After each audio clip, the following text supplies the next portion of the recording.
Hey,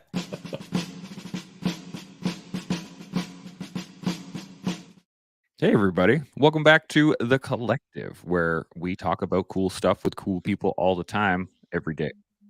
Is that about right? What do you guys think? I'd say that's a new opening for you, though. Yeah. What's even Really going accurate. on? I tried something new, man. Don't forget subscribe. Hey, Don't man, get all giddy with your new opening. It's right here. I was just about to press the button. I mean, you could voice it over too. So like, subscribe, hit the notification bell. Notification bell. There if you you go. want to be notified. I'm just putting you on notice that I noticed you noticing me. I noticed that you've noticed that I've noticed you noticing. Well, yes. Welcome back to The Collective, where I can just go right into it. You know, hey, we got a great show lined up for you, et cetera, et cetera. Yeah, I mean, like you for the last few days, you've had a little bit of flair going on. Welcome to The Collective. I mean, you've even had, you've been doing hand motions. I'm a hand talker, so it's been very hard not to keep my hands in the camera. I actually do a lot of hand talking down here, and people just don't see it because it's like this. You should get some puppets. Ooh, puppets would be good. I just get a fidget stick, right? A pencil was always the thing. Morning, Satch. Good to see you. Oh, look at that. Boom. Zach is here. Good morning. Good morning, buddy. Yeah. So here's the question. For others. Is this question? Are you doing your best today? I am. It's been great. Yeah. Oh, me look too. At that. Oh, Wade. What the hell, man? What is even wrong with Out of the email for it. We can drop him right now. Well, oh yeah, we'll just toss him. See you guys. out of dress again for PT. My goodness. Oh my goodness. We all have to wear the same kind of shirt, that. Consistency sets the standard, Sean. It does. You're right. Yeah. That's a fair point. I'll make note of that. It's all about adapting and overcoming, I believe, is the old line as it goes. Oh, yeah. So, yes. Any thoughts? Anybody got any thoughts before we jump right into this? I'm very excited to hear about a box of coffee coming my way. That's a big one. That is coming. But you know what? I don't even want to get what I would love to do today, but what we can't do today is I would just like to turn this whole hour into just us four catching up and having a few laughs, because that would be fun. We can do that. Probably we're supposed to help the internet, so maybe we should get on with that. You know what? We can do both. Maybe. Same time. Maybe. I'm not sure if we can do both well, but I didn't say well. one way to find out, right? That's right. Let's experiment with how well we can do. So other than that, any other thoughts? Anybody want something to discuss? Okay, well, I will throw one up here. Let's, what do we want to do? I got a few that are really good. I'm going to go with, this is a good one. Mantras are powerful. And so I know that Sean, you did you did an Instagram live all about your mantras, the 3 sayings that you have in your head. They were, let me see if I can go off. Deeds not words, lead the way, and I can't remember the third one. SAS. Right. Who dares wins. Bam. There you go. All 3. Good job, Chance Burrows. Yeah. Yay. Almost a gold star. That's more of a silver star, really, I think. Okay. I'm okay with the silver star, though. Well, let's go down the line then. Zach, you got any mantras? You got any things that you say to yourself when you're going through rough spots or hard times? Well, one of the things was, try and make someone smile each day. My mom used to tell me that before she passed, and I try to spread that, as best as I can, depending on the mood. But it's a little reminder, try and make someone else happy. And if you can make them smile, I think it brings some contentment to your life. And the second one is definitely what's on this cup. Do your best. Well, by The Collective. Both very good. Absolutely. Actually, I like the first one. It's so simple, but it's so powerful. Exactly. Because oftentimes, we just walk by people and just shrug them off and just ignore them. Sometimes just that smile, you don't know what it can do for somebody, and brighten up their day, depending, because we don't know what they're going through, right? But the do your best thing, I think I really enjoy it, because it's a reminder, and Chance, like I told you last night, it's a reminder to myself to, doing your best is one thing, and it's a step, but then it's how do you take that to the next level? Because the other day I had this on my desk just to look at, And I said, I can't do this. I can't do this. Whatever task I was doing.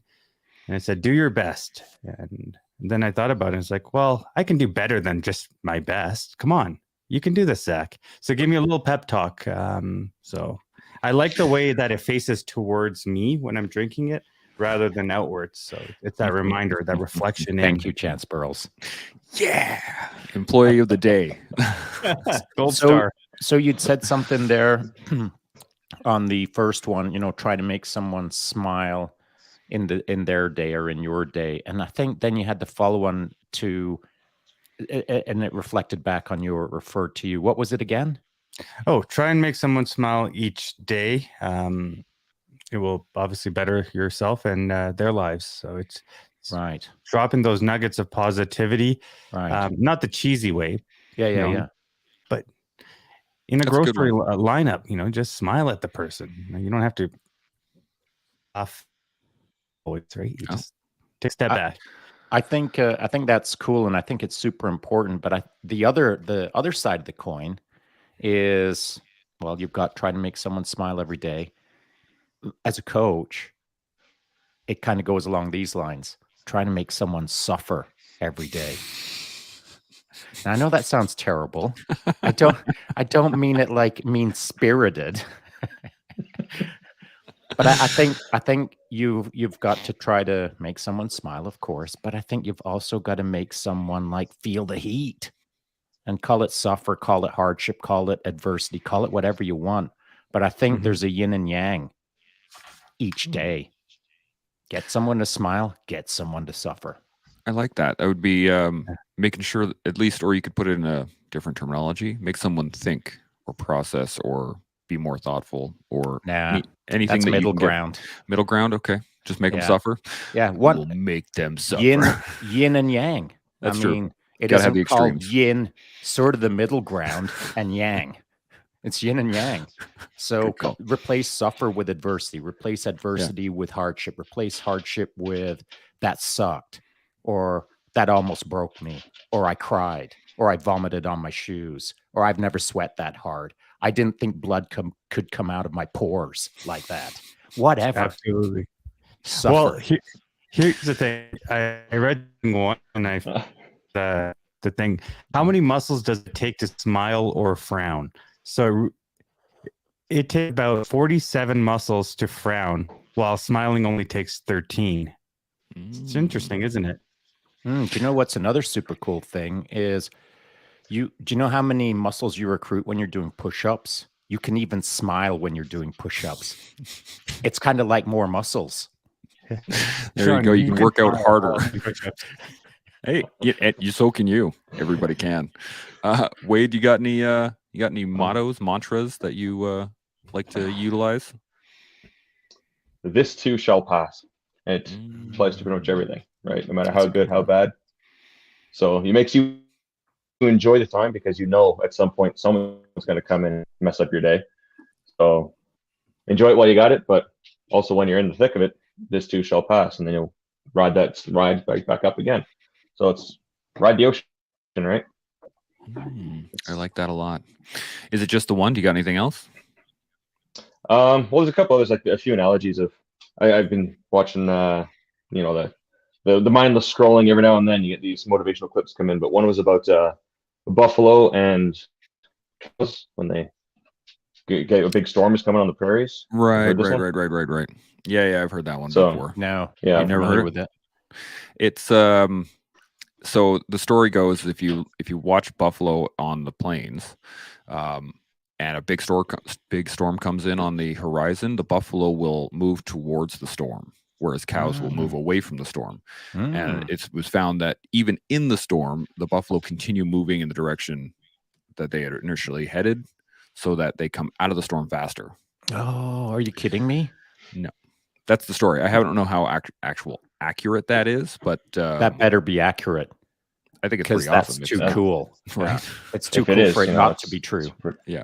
Well, it's one of those things, though. I mean, it makes a lot of sense, and I've seen, I've actually said this in movies a lot too.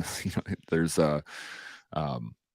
there's stuff falling, or even in you watch like an avalanche scene or something like that, and everyone's running away from whatever it is that's falling, and I'm like, just like left hook, man, Go to the side. like that way, outflank that avalanche, right?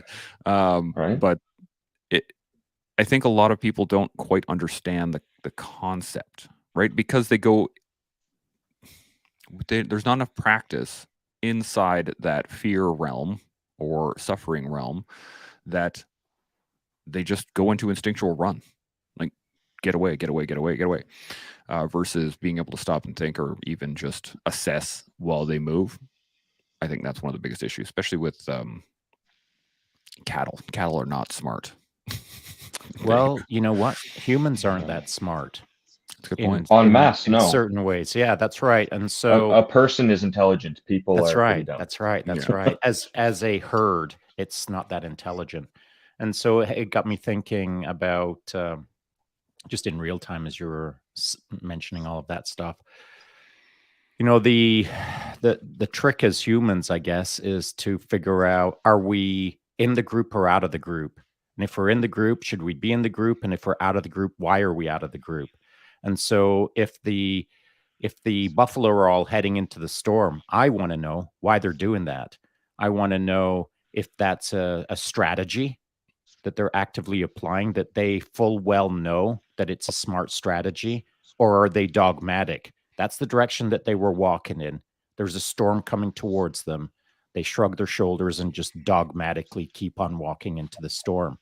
So one could be intelligent in the sense of it's reducing the timeline on the amount of time spent in a storm. The other one could just be as dumb as a brick, because that's the direction they were walking, and that's the direction they keep on walking. So one is intelligent, one is not. One is a strategy, one is the absence of. So I think if you're in a herd and you're following the herd, it's time to consider strategically what's going on. And sometimes that requires stepping out of the herd to look back at it and see, oh, it's heading towards a storm. And is that what I want to do? Is that wise right now? We had this conversation about being in the mob or the philosopher, right? Yeah, Being right. able to step away and look around. It also brings up a great story. Have you guys been to Head Smashed and Buffalo Jump? Have you guys? So, Yep. Zach, you ever been there? No. I mean, that's not too far from your house, right? Yeah, Head Smashed and Buffalo Jump it's like an hour drive from Calgary. It's not too far away. But yeah, so for anybody that doesn't know what Head Smashed and Buffalo Jump is it's a historic site in southern Alberta where the natives, the indigenous, used to chase the herd of buffalo over a cliff. Right, and they would do it wearing wolf pelts, or if I remember correctly, they'd also ride on horseback and just kind of spur the herd on up to a point that they would come to the cliff. The lead elements of people would jump off the cliff, but onto a little ledge just below hand, and all of the herd would just fly off. And that's something to be aware of. If you're going to follow a herd, you might be going over a cliff. So pay attention if your herd's called lemming. You know what's funny actually about lemmings? The concept of lemmings jumping off of a cliff is completely false. Yeah, that's true.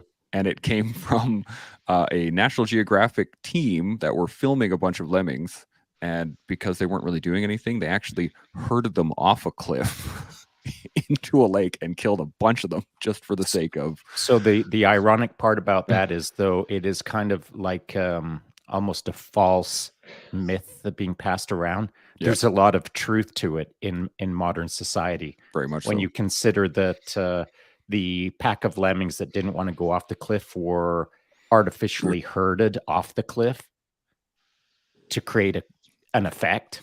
I mean, very much so. You could make it a movie, or you could make it real life.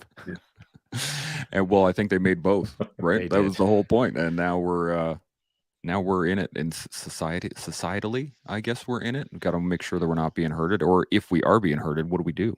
What do we do when we recognize we're in the herd? That's a question. I like to stop and let it go past, and then observe it and wonder why it's doing it. Right. Observe from the sides and the rear. Get your intelligence that way. 100%. Yeah, figure it out. Observe, assess, categorize. You were saying earlier the on your earlier live the quote from Sun Tzu that you had interpreted.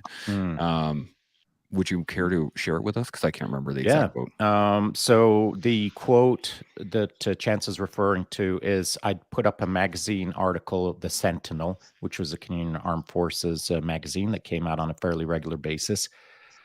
A reporter, crew, and photographer went out to, in 1992, the sniper course that I was on. It was the first sniper course that was kicking off the sniper program again in Canada.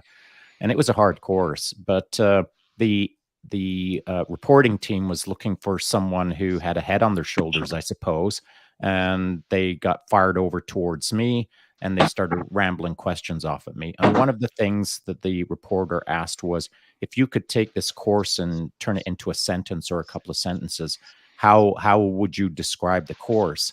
And I said, well, this is what I think of. And it was kind of a mantra for me at the time. And it's because I'd been reading a lot of Sun Tzu for a lot of time. So this is in 92. And the quote is, or that I gave her, was, he who is prudent and patiently waits for an enemy who is not shall be victorious. And that's really what sniping is. It's being patient, and you'll be victorious if you're patient enough. Not playing your cards too soon, not moving too soon, not flinching too soon, no twitching, no hard breathing, nothing. Just exist and observe, assess, categorize. You'll always win with patience. And so that was kind of the mantra that I'd spit out in 1992, but I had paraphrased it in a way that works for me. The actual verbiage from Sun Tzu, depending on if it's James Clavell who interprets it or if it's this guy or that guy, there's many interpretations of the Sun Tzu art of war. But this particular phrase, he was prudent, patiently waits for an enemy who is not shall be victorious, is said in a handful of different ways depending on who's interpreting it. But as it stands the test of time in the sense of be freaking patient. I like that a lot. Brilliant. I was thinking of these, just the concept of being patient and watching, right? Because you can be patient and not be, you can just be sitting there waiting, right? You can wait. But to be patient and to be actively watching is, I think, something that's important to get across. Because that's super good. Because we talked about that the other day, in the sense of, I said, hey, you want to do something hard? Like, go outside and squat in the bush all night long and don't move. Don't make any noise. Just hang out in the dark. You want to get comfortable with the dark? Go be with the dark. Get right with the dark. Sit in the dark. But I didn't say sit in the dark and actively observe or actively hunt or actively use all of your senses. I did say, if you're out there long enough, you'll start to hear more, smell more, see more. Your senses will amplify. But I didn't say actively pursue being aware each second that you're out there. So to your point, going out there and doing that in the pitch black, or doing it in the day, by the way, is super important. If you're patient enough, if you observe long enough, if you start forming the trends long enough, you create the patterns of life, man, it just gets so much easier. It really does. So let me, so I got a couple of my own little mantras here, and I just wanted to make sure I close the loop on that conversation. But my first one is, the obstacle is the way. And I think that one got me started in the realm of stoicism, I guess, but it went really along with how I've dealt with things throughout most of my life. Is I hit a problem and I just like, okay, I'm going to solve this, and I'll sit there and I'll sit there and I'll sit there and I'll sit there. The problem is that, unfortunately, I didn't have the skill set to understand that I was getting paralysis by analysis, right? Because I would try and figure out the problem for a very long time.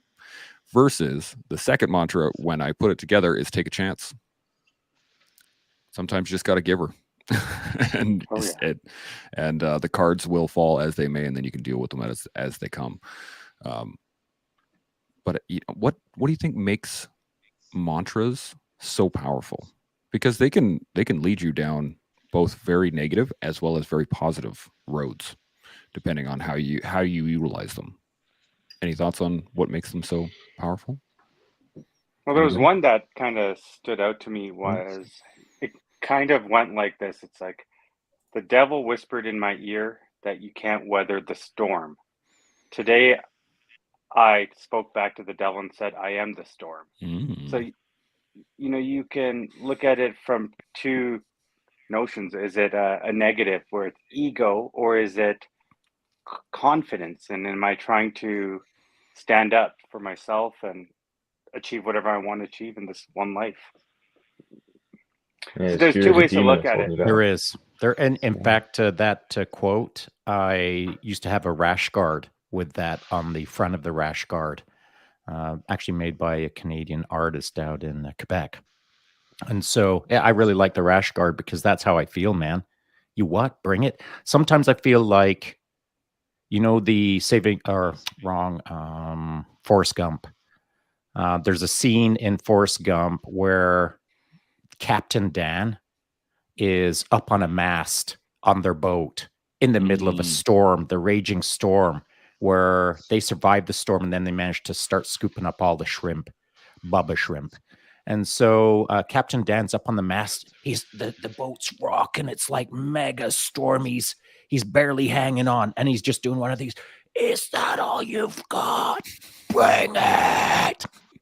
And I feel like Captain Dan sometimes, man. Like it was is that Lieutenant it? Dan. He Oh, didn't sorry, get promoted. Lieutenant Dan. Sorry, my bad. I promoted him. I promoted him because it was such a good role that he played. Yeah, it was. So Lieutenant Dan, you're right. Thanks for the correction. So I feel like that sometimes, man. Like even in the worst of the face of the storm, I like to kind of sneer at it and say, "Bring more." Is that all you got? That's nothing.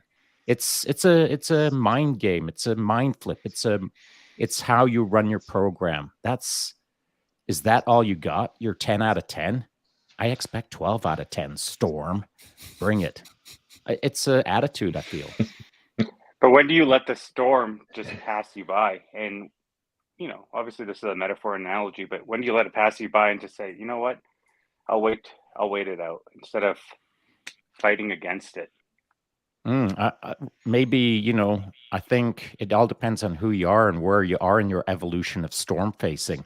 Like if you're standing on the sidewalk in your little yellow duck rubber boots, like full yellow right up to your knees, and you're looking up at the adult next to you who's sneering at the storm thinking, bring it.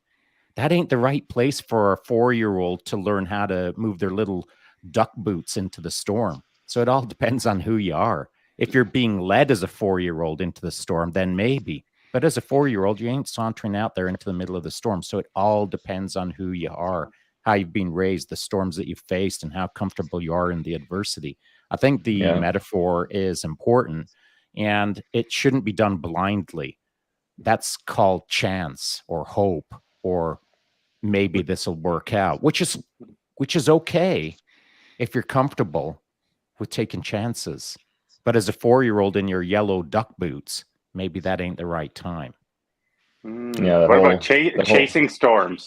Chasing storms versus, that's another thing, right? We can do is chase the storms because we want the thrill, and not every storm is good for us. I do recall standing out in Northern Ireland in my aunt's backyard, my Auntie Maureen, and there was a mega storm racking all around us, big lightning flashes and big thunder rolls, and standing out there in the lashing rain of winter Northern Ireland. It was a hard storm, and I was standing out in it just smiling because no factor, and but the lightning strikes were coming close, and my aunt was getting a bit nervous, and she said, we should go in. We could get hit by lightning. I said, you know what the odds on that are? I've faced worse. It's no big deal. We'll be all right. And sure enough, the two of us just stood out there in that storm with lightning crashing all around us. And she was good with it because I'd looked at her and said, we'll be all right.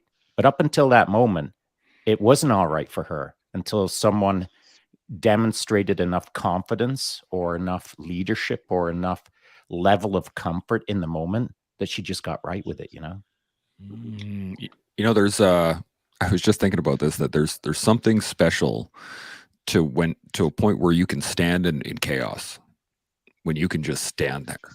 And I remember, Wade, I don't know if you ever did this, but the dust storms in Afghanistan, and watching this wall of sand just roll towards you, and like, okay, and just stand there and let it overtake you, and then stand in the middle of it for a few minutes and just be like, this is insane, awesome, and then go back inside. But I think the key, it's an interesting feeling to have the world going crazy, especially natural effects like a massive rainstorm or a thunderstorm or a lightning storm, or a sandstorm, and just to be in it and just witnessing the chaos all around you and being the rock in the storm.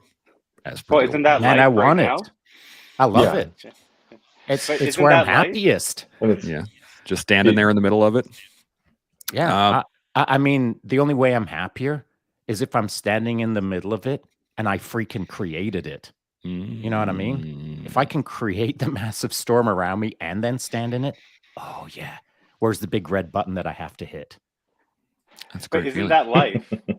Isn't It that is. life right now? Yeah. It is. Well, It is, Surely yeah. is. there's political climates, revolutions, war, all this stuff, noise just on the internet. How much is going on social media? How do you just stay content? There's always that thing where judgment that happens too. Well, like that person looks like they're living their best life, and I'm here working, or shit's hit the fan across the nation, for example. How do I stay calm? Yeah, let's just say the pandemic. How does someone stay calm within themselves, go within themselves, and start spewing negativity or anger out there, and just find things that they once did as a child and start doing that again? I think it's one of the hardest things was, I think the pandemic let a lot of people do a lot of self work. So now you're seeing a lot of people coming through it going, okay, that wasn't so bad. I faced my own inner demons being locked in for 2 years. So now you try to go out there. So I do a lot of gardening. How you stay calm? Get out into nature. Nature is healing in so many ways that it's overlooked because everybody lives inside of pavement paradises now.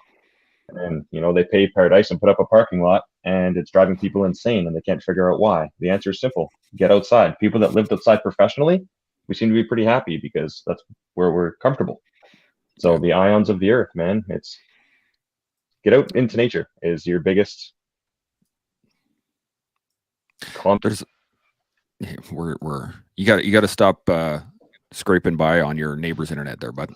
Stop stealing your neighbor's wife. Sorry, Dave. It's all good. No, I think also practice, right? The more practice you have standing in the storm, the easier it gets.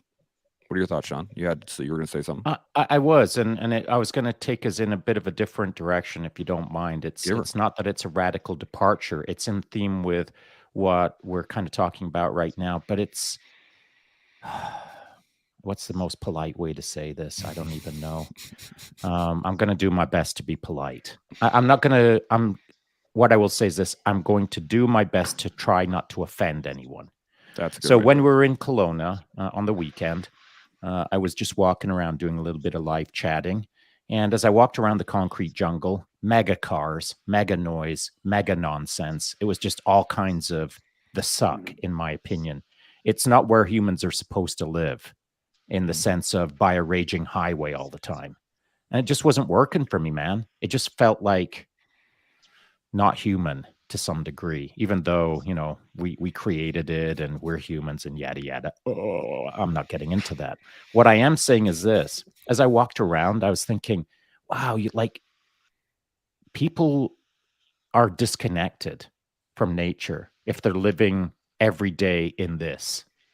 And then I started extrapolating that out to various professional careers. As an example, and I'm going to get to it, therapists. So how does a therapist who lives in a big city that never goes out in nature because they're trapped in the big city, doing that not even 9 to 5, it's the 9 to 9. Then they're driving back and forth to their little manufactured paradise called Four Walls that I never leave except to go to work. How does that therapist get in touch with the planet, with themselves, with nature? I think over a period of time, if you're a therapist living in a big city and only surviving in the big city, I don't think you're doing anyone the best service that you can, because you're not in touch with like what it means to be a human to some degree. You might be attached to your profession, you might be attached to reading, you might be attached to knowledge, but I don't think you're attached to being a human as much as you could be. I'm not Mhm. throwing big city therapists under the bus, but I will contrast them or contextualize them against a small town therapist who does a 9 to 5 and then goes fishing out on the ocean, or jumps on a mountain bike, or walks their dog in the forest, rather than walks their dog out of their little house to pee on the sidewalk to walk back into their house. That ain't nature. And so I it was just a random thought. I haven't really built it out. I'm kind of building it out as I speak in real time right now. But what do you think? What are your thoughts on that? I agree, but what does nature I- do for each one of you? What does it bring to you?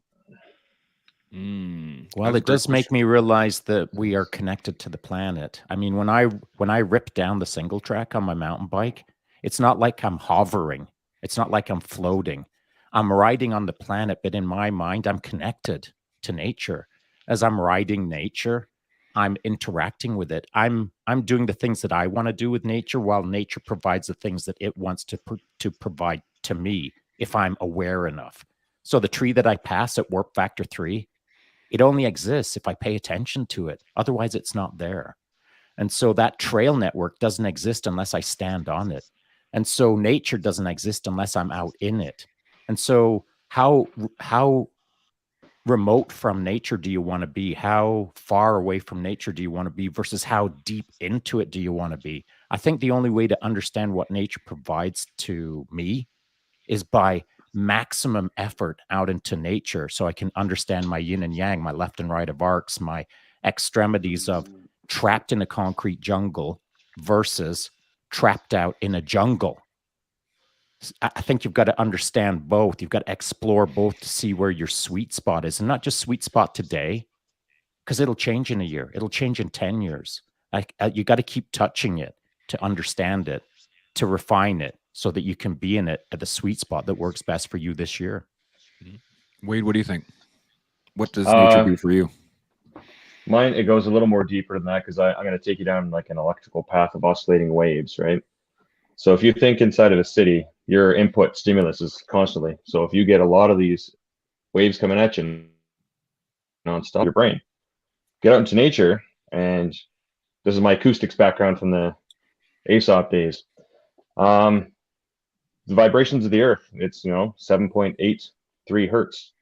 That's a very low frequency, but you can only feel that if you're grounded to actual ground. You're now insulated with concrete, rubber shoes, 15 floors above earth. You're not getting that grounded ionic replacement. So physically, the earth actually grounds me. So I'm out dealing in the earth.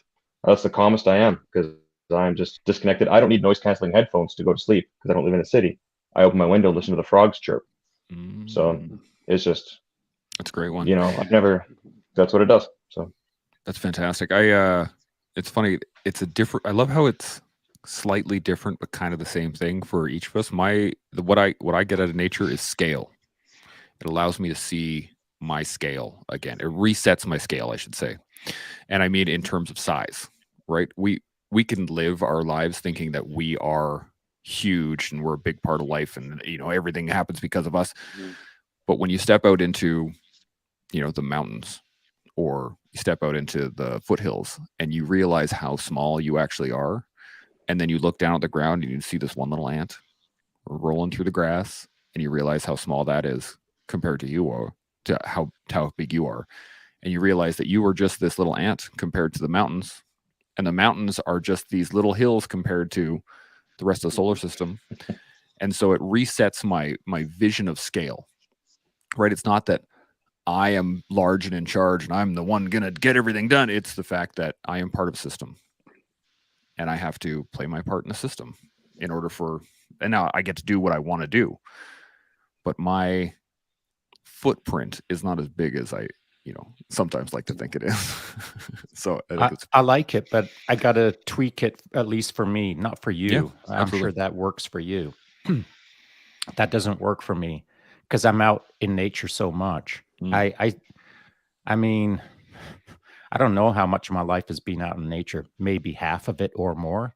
I'm not a nature dabbler. I don't go out in nature like once a week and I got to drive there. I'm literally in it right Oh, now. Yep. And so the difference being that my nature is normal. It doesn't recalibrate me. What does recalibrate me is going to another country. And so that's where I understand scale.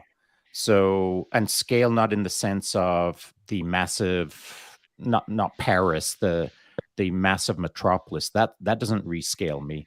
It's other human beings living in a different culture, in a different way, in either a better way or worse way or neutral way. It doesn't matter, but in a unique way in another country. So country after country after country is what reestablishes my calibration, not forest after forest after forest. All forests are the same to me after 1 million forests. You know what I mean? Absolutely. The contextualizing for me is not mountain to molehill. It is person to person or culture to culture or history to history. I think that's a very important point there, because how many pictures are you gonna, or how many pictures could you look at of the Sahara Desert before you actually understand what it's like?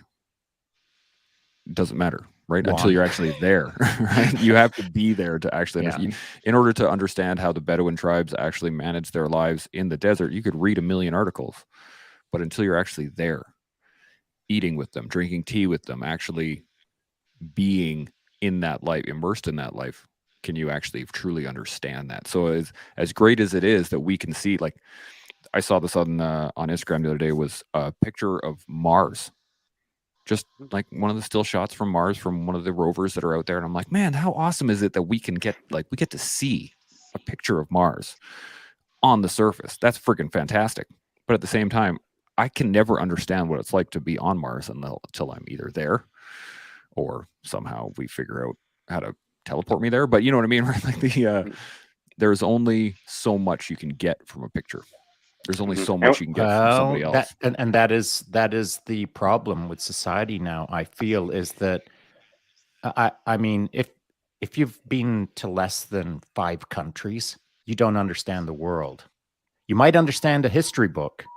You might understand the Netflix documentary, but you don't understand the world because you just haven't been in it enough. Being in a forest one time or 1 million times doesn't teach you how to sit down next to a Bedouin in the Tunisian desert, which I've done, or with a Bedouin in the Sinai desert, which I've done, or ...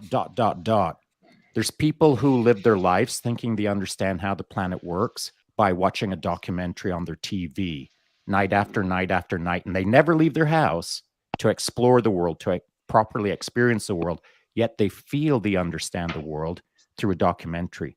My version of a documentary is going and sitting in the sand next to the Bedouin and having a conversation.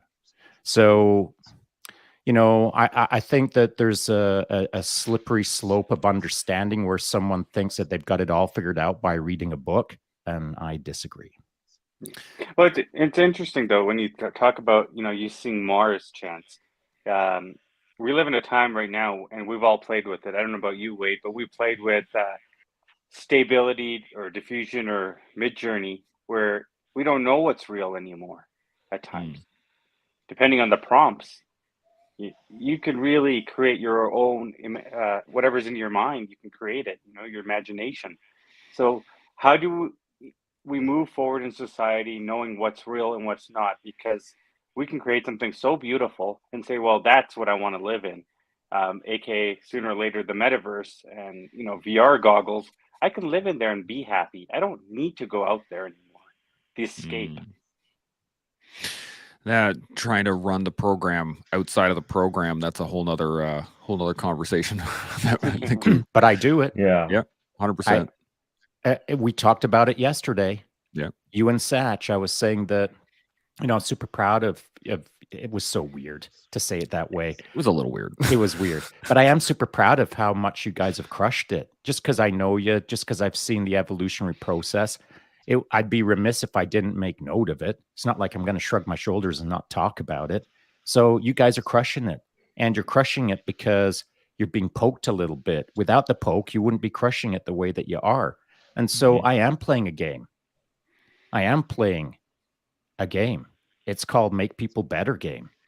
And the difference between my game and the virtual game of getting trapped in your own mind in the metaverse and creating a false universe is that universe takes no time to create. You don't need patience.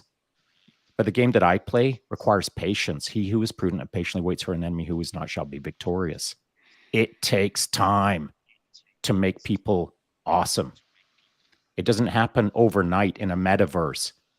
It happens over years in the real world.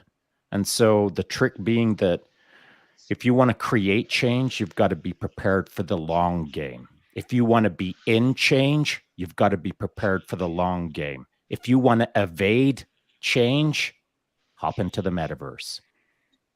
That's a great one. That with your Dorito slippers. Put your Dorito slippers of whatever right? color you want. Put them you on. get to design them. Yeah. That's true. Wait, what were you gonna say? Yeah.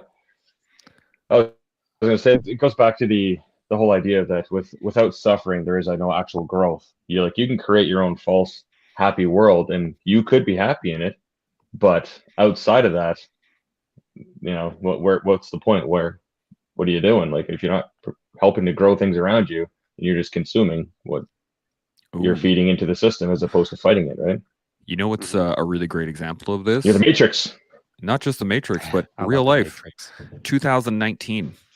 How many fake worlds were built up until that point? Up until the beginning of 2020 when everyone all of a sudden had to stay home in their own heads. How many fake worlds got demolished the moment they had to sit with themselves for 5 minutes?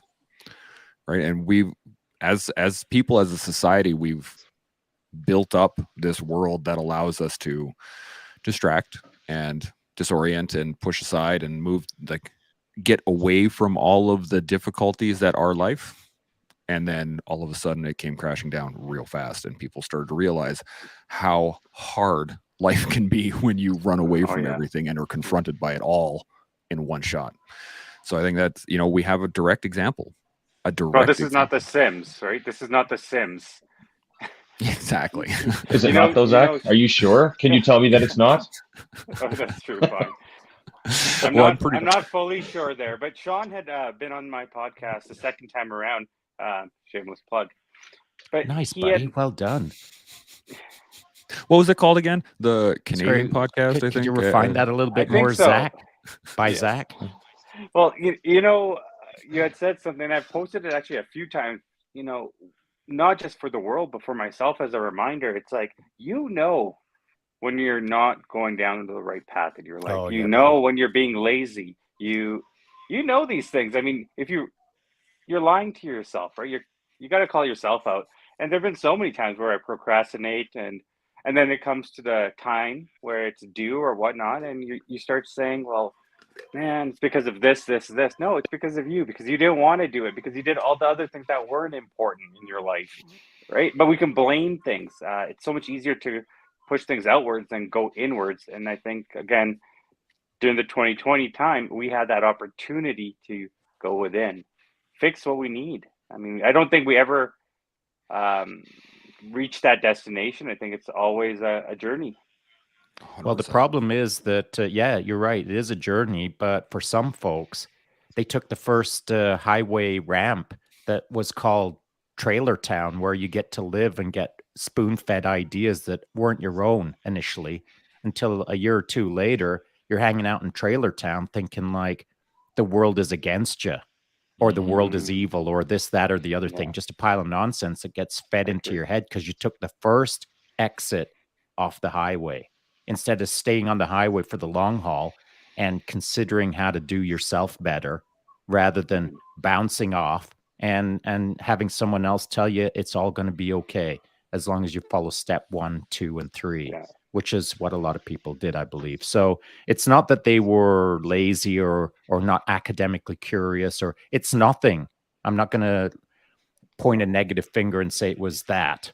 It's just that people did, for right or for wrong, they did. And now we find ourselves in quite a divisive moment in history where highway exits were presented for us as a species, and we all got off on different exits, and now we're all in our own little exit communities, scratching our heads trying to cobble it all back together so we can all get on the same highway again.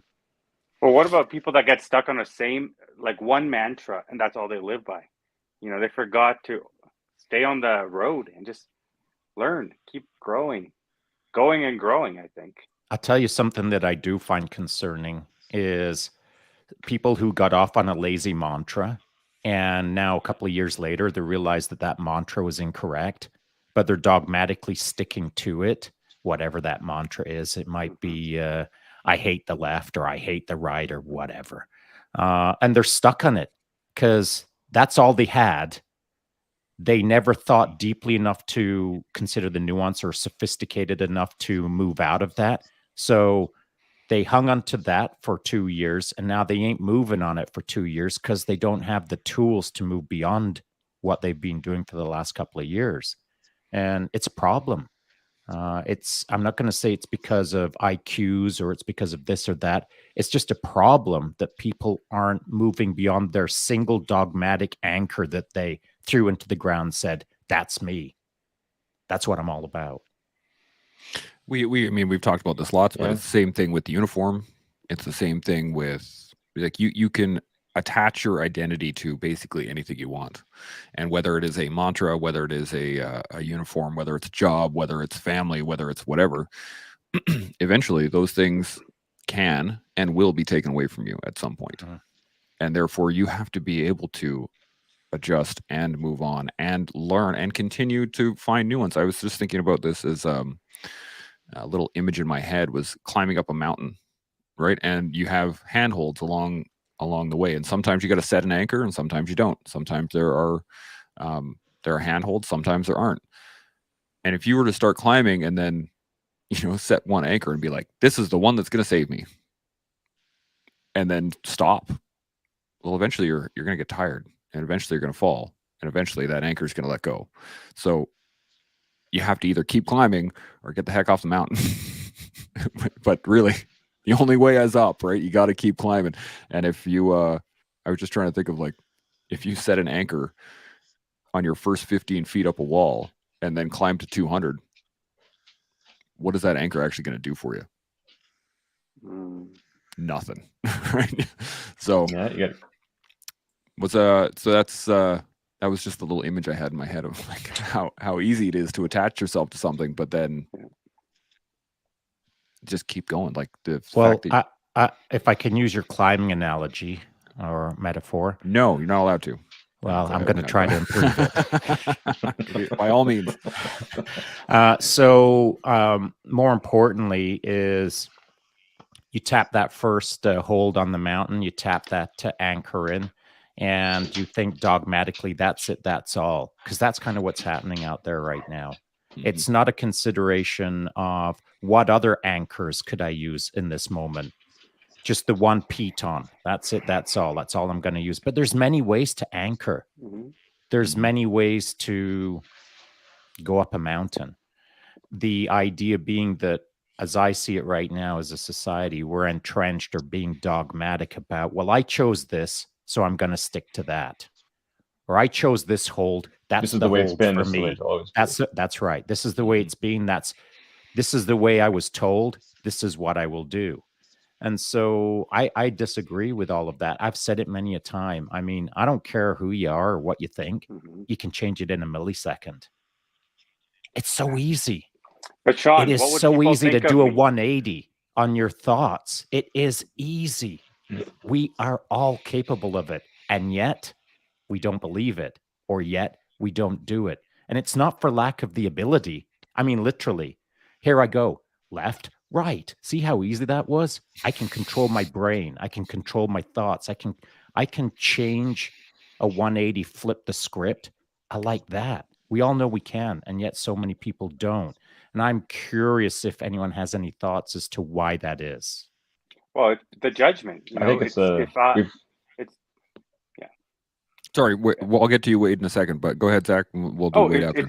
It's the judgment piece. When, let's just say this, you stay on one side of the road, say the left side, and you want to go to the right side. Well, you made a bunch of friends on the left side. How are you going to move to the right side?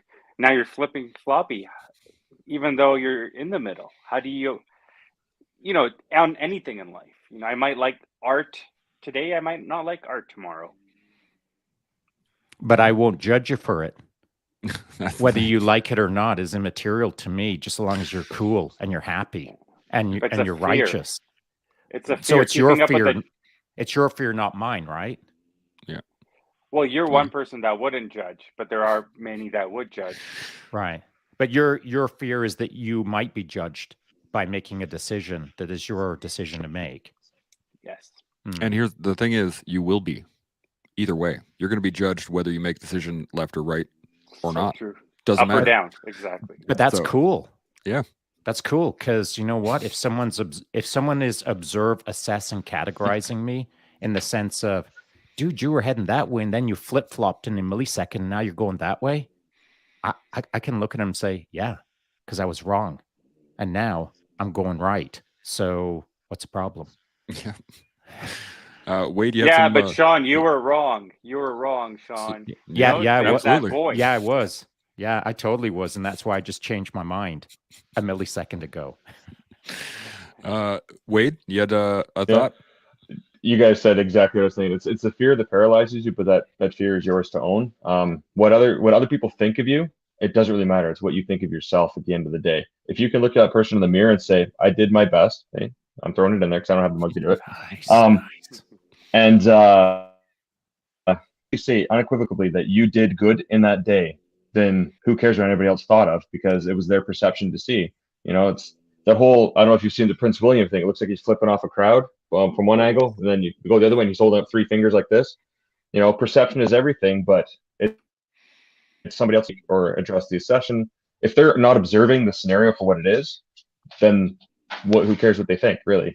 They're not paying attention to the entire scenario to know and extrapolate.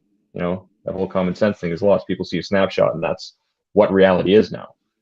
Yeah. So at the end of the day, I ultimately, I don't care what people think of me, because I'm going to do my own, and I'm not doing out to do harm to anyone else. So at the end of the day, I'm doing the best I can. If people don't like it, they can take a long walk off a short pier. Yeah. I used to say the same thing, but I had to reframe it, because by saying I don't care what people think, then that pulls away we'll call it power, for lack of a better term, the ability to be able to help influence people. So if I don't care, then what do I care about? True. Very true. What I'm saying is, I used to say the exact same thing, bro. Like for years. I think I know where you're going with those. How it's being said. It's like I don't care. Like if you have, I'll take criticism. I'll take input. Yeah, that's great. Yeah. But steer me in the right direction, right? But if you have something negative to say against me, it's those 3 things of if I'm going to spread some information, I think, for one, is it true? Is it good? And is it useful? If it's none of those things, that doesn't need to be spread out in the world. There's too much negativity otherwise. So let's keep the path narrow and honest, and away you go. Yeah, I like that. So if somebody has something positive to say against me, and they see me doing something down the wrong path, they say, "Yeah, man, I see this is going on. How about recalibrate that?" And be like, I'm open to that interpretation. But if someone's going to dictate to me to say go this way because I say so, I'm going to question and be like, well, why are you trying to push me that direction? So yeah, it's really how it's delivered, right? Like if I feel like it's a frontal assault, all right, you're going to run up against a bayonet. But if I feel like they're over there on the other side of the trench waving at me and waving a white flag, I'll pick up my white flag and we'll get talking. But if you're going to frontal assault me, oh, dude, it ain't good. And so that's the mindset that I had. Like, I don't care what you think. That used to be me back in the day, running my own little program. But now I realize I have to care, because I'm trying to encourage others to care in a weird way. Yeah. But the negativity, that mindset, especially on social media and just the algorithms on the internet, they spread a lot further than positive messages. That's true. And same thing with someone could give you like 500 compliments and you get that one negative jab, it'll bother you. It's a bummer.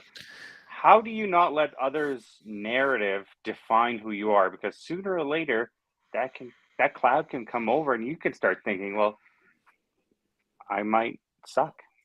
Well, okay, so here's one for you. There you go. Yeah, do your best.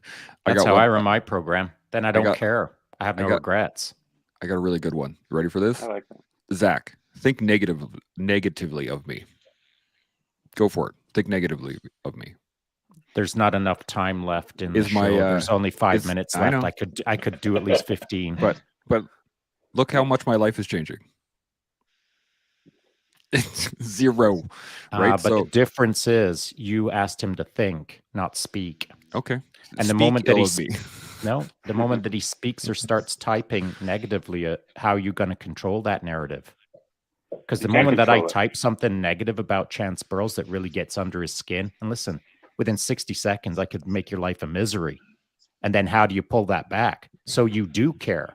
Oh, yeah. You would care. Guaranteed. So I was going to carry on with that, but it's not that I don't care. And I actually do care what people think of me. I do care that I have a certain image, and I do care that I am inspiring or helping others to move forward, or some people might not like it and think that I'm a jerk. Awesome. Yeah. But what I do understand is that the average person will take their own insecurities and apply them on everybody else. And so when I hear somebody speaking negative of me, I do care what they think, but I care because that's how they see themselves. That's the negativity that they see within themselves. And so that's what I care about. I don't care how they're saying it to me or what they're saying to me. What I do care about is whether or not either A, can I help them, or B, do I need them in my life? And then I make that decision and I go from there. And I think that it's an important piece to understand, is that, yeah, care about what they think, but understand that it's coming from them, not from you. It's coming from them to the entire world, not just to you. And you should care. Everyone should care about your reputation. We've spoken about this in the past. Yep. If someone is saying something negative, you gotta care about your rep, because your rep precedes you. I can get things done before I even shake a person's hand based on my reputation. I'm in the future already with a reputation. So you always need to protect your reputation. And that sounds really bizarre, but it's the truth. And it's not about ego, and it's not about whatever. It's a tool at your disposal to do good things with. So I disagree with you on how you're proposing that someone's thoughts don't impact you, or someone's words don't impact you, or someone's writing doesn't impact you. It 100% can. Oh, I'm not saying it doesn't impact me. I'm just saying that how it impacts me is up to me. Yeah. No, it isn't. I think ultimately, no, it isn't. It's not up to you. It's up to everyone. Don't let their opinion. It's up to everyone who reads the negative stuff about you. Listen, there's guys that we know that have said negative things, and that you can't control that narrative, but that narrative is spinning around right now doing you dirt. And that ain't good. True. It ain't good for your reputation, and it narrows your ability to be able to be positively influencing someone else out there who's only heard the dirt on you. So it does matter. Yeah.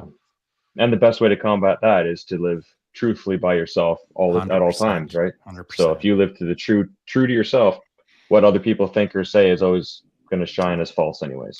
That's right, buddy. That is the point where I was going, for sure. We do have a couple comments here right before we shut her down here, but I just want to make sure that these get covered because there's some great lines here. One being, input becomes thoughts, thoughts become words, words become actions, actions become habits, habits become your destiny. And that's a great way to set it. It's legit. To lay it out. It's all about input. You choose what input to accept. How control the input is up to you. How you control the input is up to you. I also agree with that. And then Daniel had a question here, but I think we covered it, was the ability of not caring what other people think is something that many struggle with, and even more nowadays. But what tips would you provide without the general don't care?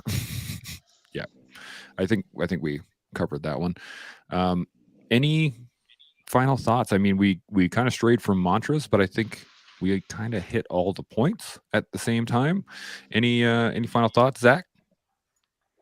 I just love being with you guys. So thank you for this opportunity again.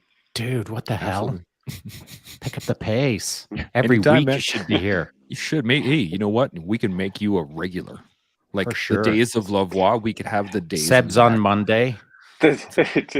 Zach's on Yeah. Tuesday. Zach could be on Monday as well. That'd be a good combo. That would be. Wade, any final the thoughts? electrolytes of Zach. The That's electrolytes right. of the tears Dude, of bottle Zach. those That's bad what it'll be. boys. Yeah. Wade, Scott, any what final plants thoughts? crave? Just the mantras, yeah, they can be powerful. They can be destructive. Pick the powerful ones that lead you in the right direction, right? Like Zach said, if you're on a wrong path or whatnot.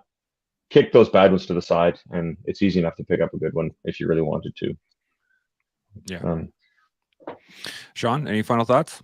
Yeah, I agree with what Wade just said. I mean, it's literally the truth. Yeah. We do have one last thing. We got Zach Attack Friday. I like that. Oh, Maybe that might just be the thing.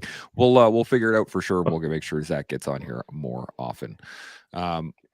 So far, I mean, what we've done is talk quite a bit about mantras, but more so, I think, outlook, how we view the world. I think that's really what it comes back down to. And I think that we all have our own little ways of viewing the world. And as long as we're all looking in the similar direction, I guess, then we can do really well. If we're all looking in the same direction, man, imagine what we could do. It'd be pretty We haven't awesome. parked. It's good to have all arcs covered, though, We're still right? on the road. Exactly. I prefer 360. I'm just 360. saying. There you go. All around All-around all defense. around. Get all perspectives and get the information coming in. 100%. There you go. Then you make the More decision on where information. that's where you move everybody, little bits at a time. How you gonna move everyone? Agreed. I like it. Just a big concentric circles, just wandering around like. Well, Maybe. for Dude, you're the first one off the cliff. there you go. Lemming burls. Whee! Follow me, everybody, off the cliff. Yeah. I do appreciate everybody. Zach, thanks for coming back on. Wade, I really appreciate you Thank you jumping on again. here as well. You're for welcome that, boys. anytime, guys. Anytime. If you guys are just sitting there at like noon and going, hey, I wonder what's going on, you should be jumping on with us. Just saying. So for everybody else out there, appreciate you watching and appreciate all the comments. We'll do more learning, building, growing tomorrow on The Collective. Chimo, everybody. Chimo.